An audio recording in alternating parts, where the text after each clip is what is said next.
नमस्कार भावांनो, ऋतिक रोशन हा एक असा ऍक्टर आहे ना, त्याचा पिक्चर कसला जरी असला तरी त्याला बघण्यासाठी लोक थिएटरमध्ये नक्की जातात। त्याची ऍक्शन, त्याची स्टाईल, त्याचा स्वॅग, त्याची बॉडी सगळं काही टॉप नॉच असतं, ते लोकांना आवडतं। पण आता सांगायचा मुद्दा हा ऋतिक रोशनचा एक ड्रीम प्रोजेक्ट आहे, म्हणजे त्याच्या स्वप्नातला एक पिक्चर आहे जो त्या पिक्चरवर आता त्याने काम करायला चालू केलंय। तो एक ऑफिशियल हॉलिवूड पिक्चरचा रिमेक असणार आहे हिंदीमध्ये, जो एक विल स्मिथचा 2007 मध्ये आय एम लिजेंड नावाचा एक चित्रपट आला होता। आता त्या चित्रपटाचे सगळे काही हक्क जे आहेत ना ते ऋतिक रोशनने घेतलेले आहेत आणि त्याच्याच प्रोडक्शन हाऊस खाली हा चित्रपट तो बनवत आहे।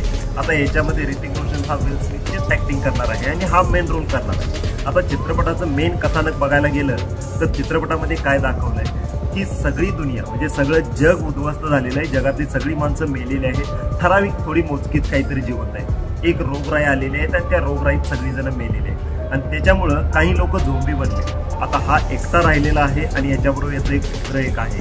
आता हा कसा सर्व्हाइव्ह करतो आणि याच्याबरोबर वेगवेगळे क्रिएचर्स ह्याच्यावर अटॅक करत असतात, वेगवेगळे प्राणी।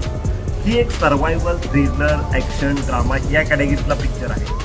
जर तुम्ही हा पिक्चर बघितला असेल 2007चा विल स्मिथचा, तो एक जबरदस्त एक ॲक्शन पॅक असा एक वेगळ्याच लेवलचा पिक्चर होता आणि ऋतिक रोशनला हा त्याचा म्हणजे एकदम हृदयाच्या जवळचा पिक्चर आहे असं त्यानं सांगितलं। आणि ज्यावेळी त्यानं हा पिक्चर बघितला तेव्हाच त्याने याचे सगळे हक्क विकत घेतले आणि हा पिक्चर बनवायचं ठरवलं। आता फक्त ऋतिक रोशन एक शोधत आहे, ते म्हणजे याला डायरेक्ट कोण करणार, कारण का हॉलिवूडचे पिक्चर आणि आपले भारतातले बॉलिवूडचे पिक्चर याच्यामध्ये फरक असतो तो म्हणजे इमोशन।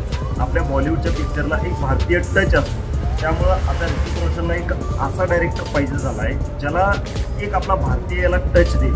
आता याच्या आधी त्याचं बोलणं झालं होतं कोणाशी, कबीर खानशी, ज्यानं बजरंगी भाईजान डायरेक्ट केला होता, पण ते काही जुळलं नाही। आता त्याला एक वेगळा डायरेक्टर शोधत आहे तो। आता बघू आपण लवकरात लवकर त्याला डायरेक्टर मिळू दे आणि पटकन हा सिनेमा पडद्यावर उतरू दे एवढीच आशा करूया। पण ऋतिकनं सांगितलेलं आहे 2026 पर्यंत हा चित्रपट बनून तयार असणार आहे।